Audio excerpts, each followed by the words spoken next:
Илч Паулыг Ромчууд барьсан байгаа. За тэгээд Илч Паул Бурханаас асуусан байгаа залбираад эзэн минь ээ би энэ хүмүүст юу ярих вэ гэсэн. Тэгээд эзэн юу хийсэн гэхээр зэрэг би чиний амьдралд юу хийж гисэн тэр зүйлээ л ярьсан. Тэгээд Паулын гэрчилсэн зүйлүүд нь яасан бэ? Өөрийнхөө амьдрал эзнийг хэрхэн хүлээж авсан. Хэрхэн эзэн өөрт нь үзэгдсэн.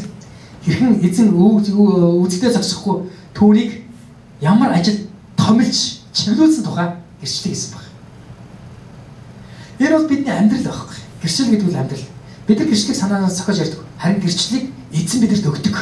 Өөрөө бидний амьдрал дотор эзэн гайхалтай зүйлүүдийг хийснээр эзнийг бид нар алдаршуул магтаж хүмүүс ярьдаг. Тэгээд бидний амьдрал болсон зүйлийг хүмүүс хараад яадаг вэ? Бидний амьдрал өөрчлөлтнийг мэддэг. Бидний амьдралыг хараад бид нар бас итгэдэг байхгүй. Христэд итгэх боломж олддог байхгүй бид нарт. Энэ бол гэрчлэл бол юу гэхээр зэрэг нэгдүгээр амьдрал, нөгөө талдаа энэ гэрчлэл гэдэг бол сайн мэдээ юм аа. Сайн мэдээ. Таны амьдралаар ичлэгдсэн сайн мэдээ.